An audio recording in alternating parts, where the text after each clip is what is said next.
اللہ تعالیٰ یہ خواب کیوں دکھاتا ہے بندوں کو؟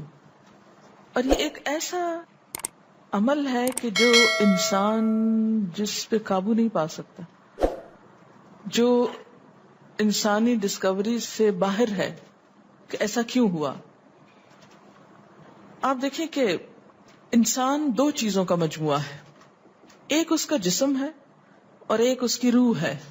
جہاں یہ دونوں آپس میں ایک دوسرے سے موافقت کرتے ہیں، ایک دوسرے کے ساتھ کوآرڈینیٹ کر رہے ہیں، وہاں یہ ایک دوسرے سے کشمکش بھی کرتے ہیں.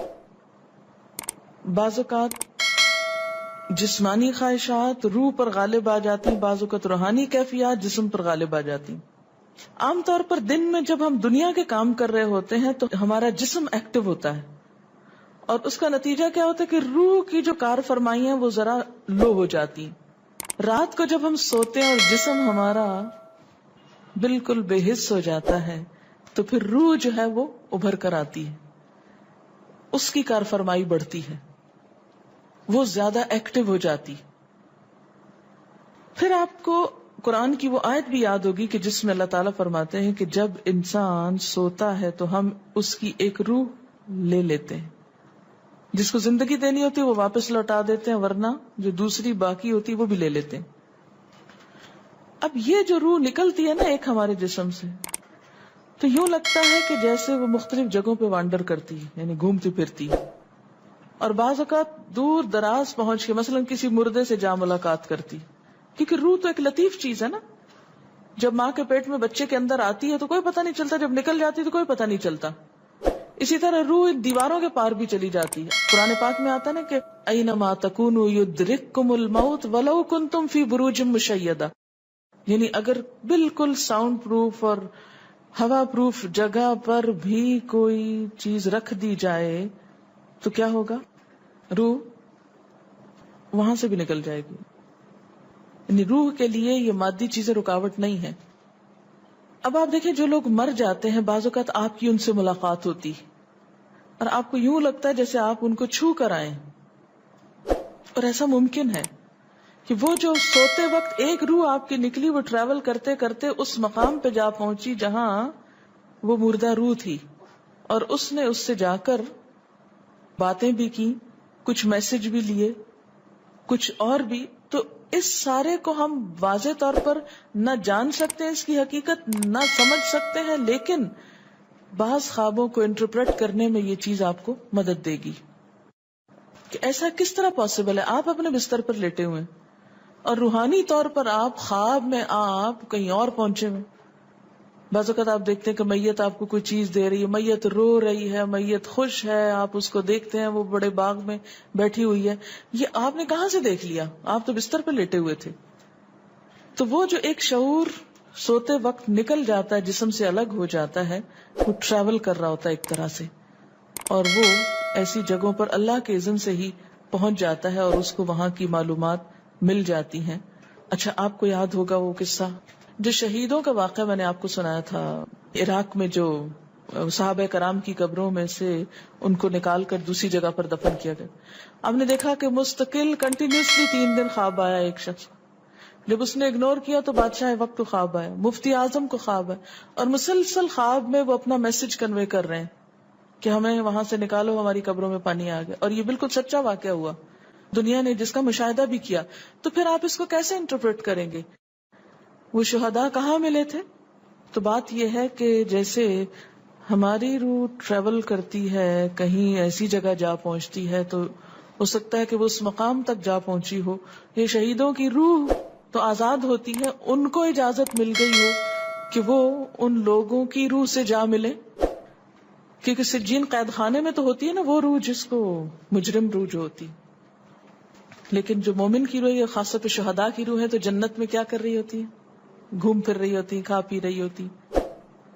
تو یہ بالکل ایک سچ ہے اور حقیقت ہے کہ بسا اوقات انسان خواب میں ایسے لوگوں سے ملاقات کر کے ان کے حالات کو جان لیتا ہے کہ ان پہ کیا گزر رہی. مثلا ان کو عذاب ہو رہا ہے. یہ عام بات ہے نا کہ میت کو جس حال میں دیکھو اسی حال میں ہوتی ہے. یعنی اگر خواب میں دیکھیں کسی نے اپنے والدین کو دیکھا کہ وہ بہت رو رہے ہیں فوت ہونے کے بعد، تو کیا کرنا چاہیے؟ ان کی طرف سے صدقہ دعا کرنی چاہیے. یہ بھی اللہ کی ایک رحمت ہوتی ہے کہ ان کو موقع دے دیا جاتا ہے کہ وہ اپنا میسج کنوے کر دیں. ایک طرح سے وہ اس کے دل کی بات نہیں ہوتی، الا یہ کہ آپ کسی انسان کے بارے میں بہت برا گمان رکھتے ہیں اور آپ اسے دیکھتے ہیں کہ وہ رو رہا ہے یا کچھ، لیکن کئی اور لوگ دیکھتے ہیں کہ وہ ہنس رہا ہے، کھیل رہا ہے. تو اس کا مطلب یہ ہے کہ پھر آپ ان دو کو کنٹرڈکشن کیسے دور کریں گے؟ تو پھر آپ یہ دیکھیں گے کہ جس نے خواب دیکھا اس کا اپنا نظریہ اس شخص کے بارے میں کیا تھا، کیونکہ اس کی اپنی بدگمانی تو نہیں اندر چھپی ہوئی تھی کہ جو سوتے وقت اوپر ابھر آئی اور اس نے وہ روپ اس طرح کا دکھا دیا. پھر وہ حدیث نفس میں آ جائے گی، دل کی بات میں وہ چیز آ جائے گی. ٹھیک.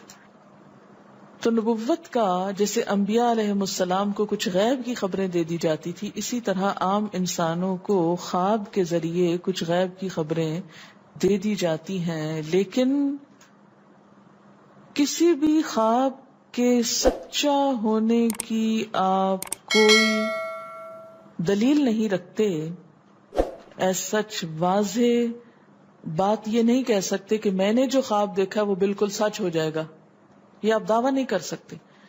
نبوت کا تو دعویٰ کیا جا سکتا ہے، لیکن آپ اپنے خواب کا دعویٰ نہیں کر سکتے کہ میں نے جو دیکھا ہے وہ بالکل سچ دیکھا. ہو سکتا ہے آپ کو شیطان نے ڈرایا ہو سکتا ہے کہ آپ کے اپنے دل کی سوچیں اور خیالات اس میں آ رہے ہوں، اور خصوصاً اس وقت جب دو متضاد آپ کو خبریں ملیں.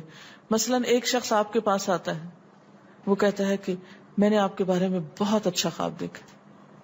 دوسرا آتا ہے کہتا ہے کہ میں نے آپ کو اچھے حال میں نہیں دیکھا. اب یہ فرق کس چیز کا ہو گیا؟ اس کے اپنے گمان کا فرق ہے. ایک آپ کے بارے میں گمان اچھا رکھتا ہے، وہ آپ کو اچھا دیکھنا چاہتا ہے لہذا وہ آپ کو اچھا دیکھ رہا ہے، اور دوسرا آپ سے حسد رکھتا ہے اور وہ آپ کو ہر قیمت پہ ختم ہوتے دیکھنا چاہتا ہے. وہ ویسے تو مار نہیں سکتا آپ کو، لہذا خواب میں مار لیتا ہے اور خواب میں آپ کا حال برا دیکھ لیتا ہے. تو وہ خواب دراصل کیا ہوتا ہے؟ اس کی اپنے نفس کی بات ہوتی ہے. اسی طرح بعض لوگ جو جھوٹ سے بچتے ہیں، دھوکے سے بچتے ہیں، جن کے اندر منافقت نہیں ہوتی، جن کے دل بالکل صاف ہوتے ہیں، ان کو بھی بعض اوقات ایسے خواب آتے ہیں کہ جو بالکل واضح حقیقت ایک طرح سے نظر آ جاتی. لیکن کوئی شخص یہ خود سے دعویٰ نہیں کر سکتا کہ جو میں نے دیکھا ہے وہ میرے دل کی بات نہیں اور وہ بالکل بڑی سچائی ہے، جب تک کہ وہ چیز عملاً سامنے نہ آ جائے. آپ صلی اللہ علیہ وسلم نے فرمایا اچھا خواب اللہ کی طرف سے ہے اور برا شیطان کی طرف سے. یعنی اگر آپ کسی کو برا دیکھ رہے ہیں یا کسی کی برائی دیکھ رہے ہیں تو وہ دراصل کیا ہے؟ شیطان ہے آپ کے اندر، جو آپ کو اس شخص کے خلاف یا کسی خاص واقعے کے خلاف بھڑکا رہا ہے، اور آپ اپنی تسلی کر لیتے ہیں خواب کے ذریعے. فرمایا پس جب کوئی شخص پسندیدہ خواب دیکھے تو اسے صرف اس شخص سے بیان کرے جس سے محبت اور اعتقاد ہے. یہ میرا مشورہ نہیں، نبی صلی اللہ علیہ وسلم کا ہے آپ سب کے لیے. بخاری اور مسلم کی روایت ہے کہ جب کوئی اچھا خواب آپ دیکھیں تو کیا کریں؟ اس کو بتائیں جس سے آپ محبت رکھتے ہو، وہ آپ سے بھی رکھتا ہو اور جس پر آپ کا اعتماد ہو. جیسے حضرت یعقوب علیہ السلام نے کیا کہا تھا بیٹے کو کہ مجھے تو بتا دیا، بھائیوں کا نہیں بتانا. اور جب مکروہ خواب دیکھیں تو حق تعالی سے اس خواب کے شر اور شیطان کے فتنے سے پناہ مانگے.